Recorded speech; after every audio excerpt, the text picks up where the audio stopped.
ninka ugu ildeerba dadka ugu wayaan daran waxaa laga arkaynaa isaguna noqdee dictatoriyad waxaa lagu gartaa inaan sharci lagu soconayn rule of law oo ah wax dowladnimadu ku salaysanta dowladnimo waxaa sal iyo asaas u ah rule of law wax la yidhahdo waa xukun ku dhisan sharci dictatoriyad wax sharci ma jiro meel dictator ka jiro waxaa sharci ah dictatorku waxa uu soo saaro wuxuuna ku shaqeeyaa dictatorku waxa la yidhahdo degree oo aad decreto ee soomaalida u taqaano uu soo saaro taasaa u sharci ah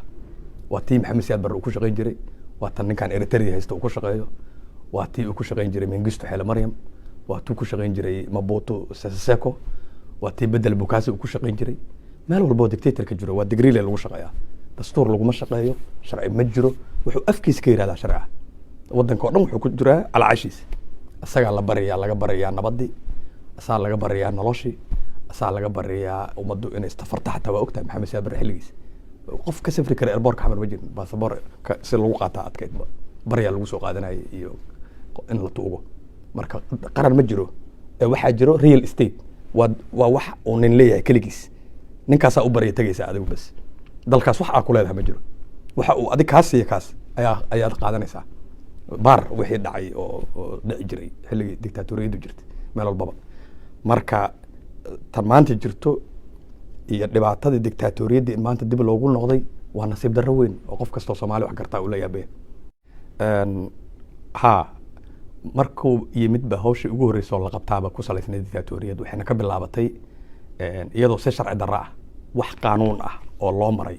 iyo wax sharci ah dowlad fal kasta ay fulinayso waa inay sharci u kaashataa tallaabo kasta oo dowlad ay qaadayso waa inay tahay tallaabo sharcigu u ogolaanayo sharciga waddanka u degsan wixii aan sharci u ogolaanayn kasta oo la sameeyo oo sharci darro ah waa qaab mafiyism ah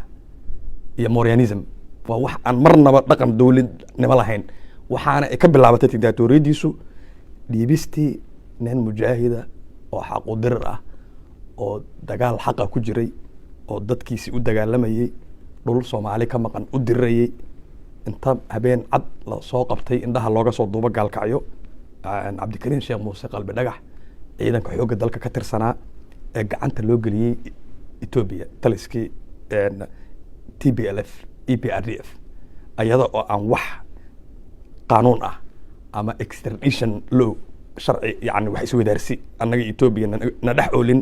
na dhex ooli karinba na dhex mari karin maadaama dhul iyo diin iyo xuduudo aan isku haysana gumaysi sameeye ah taasay ka bilaabatay maalintaasay caddayd ayay ahayd ummadda Soomaaliyeed inay meel uga soo wada jeesto iska qabato dictatorna sideedaba waxaa la qabtaa markuu bilow yahay mar hadduu xididaysto meel laga soo qabto male sida kaliya lagu qaban doono waxay noqonaysaa dhiig badan in la daadiyo waad ogtahay dhiigga ku daatay in waddankan maxamed siyaad barre laga saaro dhiiggii bilowday 77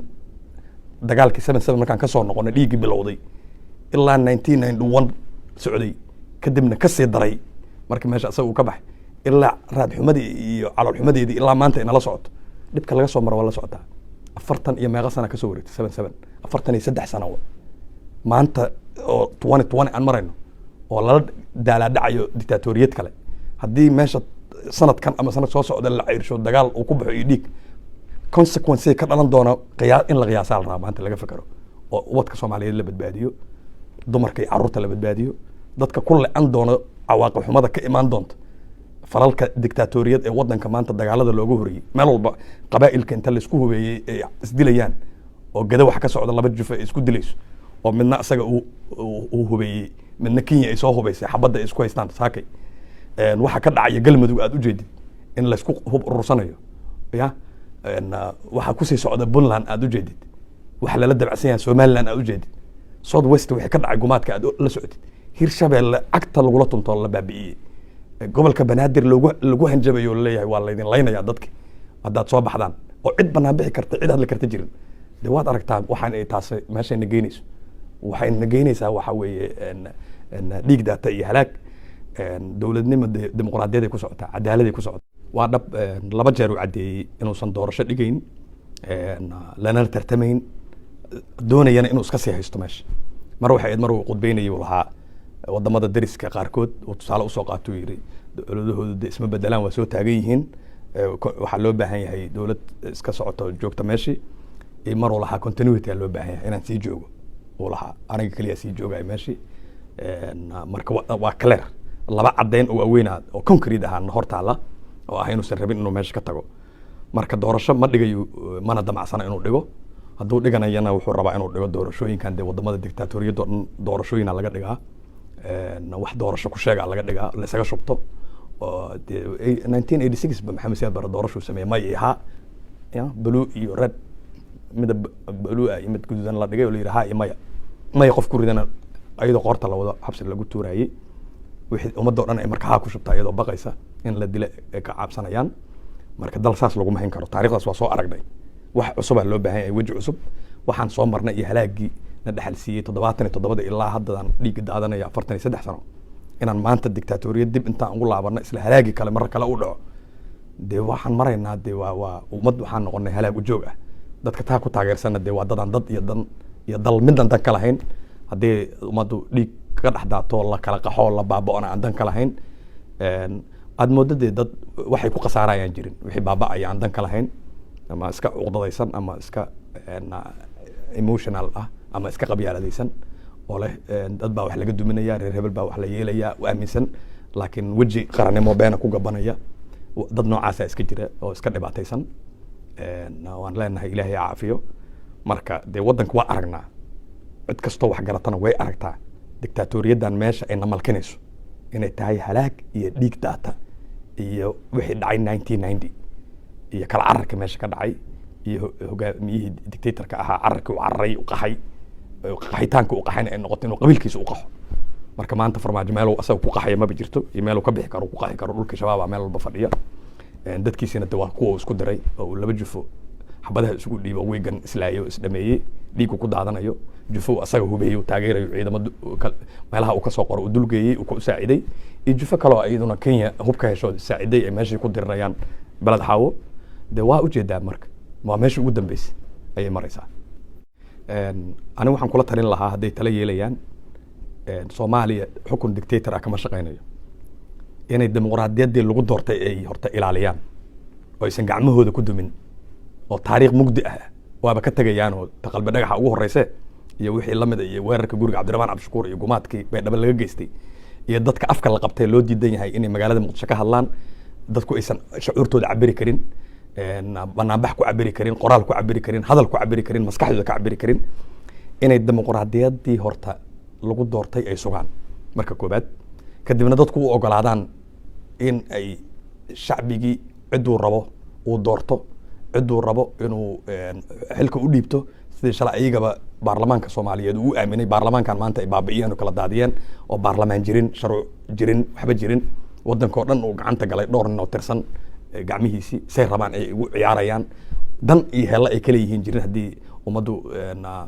baaba'ayso iyo hadday iscunayso iyo hadday dirirayso ayagu dantooda kaliya inay kuraastaas ku fadhiyaan ummadina ay qoorta isu wada geliyaan dhinac walba meel walba isaga direen discourse isugu direen furmihii dagaalka isugu direen meel walba ka dileen inay dib isugu laabtaan oo ay badbaadiyaan inaan waddanku civil war gelin hadduuba ku jiraaye inaan dhiig iyo colaadihii dib loogu noqon kuwa ka sii xumaa ee sagaashameeyada waddanka ka socday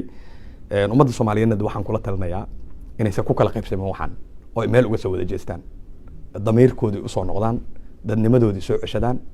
u midoobaan inay dowlad sax ah oo cadaalad ah oo sharci ku dhisan oo dimuqraadiyad ah oo horumar u jihaysa oo baahida iyo faqriga iyo gaajada iyo jahliga waddanka jira ka saarta inay qabanqaabadeeda galaan oo aysan wixina ama koox ugu kala qaybsamaan ama qabiil ugu kala qaybsamaan ee damiirkoodu dareensiiyo in wax wanaagsan waddankan laga helo feeri waxaa jira nin mufakkar oo muslim ah qarnigii 14aad oo la oran jiray ibnu Khaldun gaaladan iyo cilmigooda dhan waxa loo aaminsan yahay inuu yahay mufakkarka u weyn ee cilmiga sociology-ga iyo taariikhda sidoo uu hindisay oo iqtiraacay wax cusub u alifay marka wuxuu leeyahay fikrad cusub afkaar dhahaysa faqri meel hadda ku aragtid iyo gaajo iyo baahi iyo iscunitaan iyo ummad waqtisay ayada uun iscunaysa is caayaysa is dilaysa haddaa aragtaan wax noocaasa وأمد ضمير كباشو يري ودنما دي ضمير كي لومس مركا ضمير مر هدي لومسي أفلقادو دقال يدل يسعاين كل وح وشيء ولا ور إسواناجية ور عوردي ندتها ور إسقرحية ور شرع سمايستا ور قانون أي دولة نما كسعتها دكتاتورية دي أنت اللي الدولة أنت اللي غبتي قال مدوجا الحرية أنت دولة نما معها وها صح ده دولة نما وفانتين دواكو أطوني سوانا كو عمر تجيسان مركا إسكوسو النقطة ميركي نسوع عشتا دميركي ندب النولايا مركا قابن قابية سيد الوجه اللي هالدولة صح ودنا كان سويدية صدهم سنة قدام بيسي هو اللي إلى يبضل إلى ما أنا إلى كرو كنت دكتاتوريا لقوم إلى عليه مركا أنا أتشنى ضلكي سان سماها دكتاتوريا وحول لقوم جاري أنت وحلاقة صار أنت حلاقة صار بري إسلاميش يعني لقول عبنا يوحي عنك صباحنا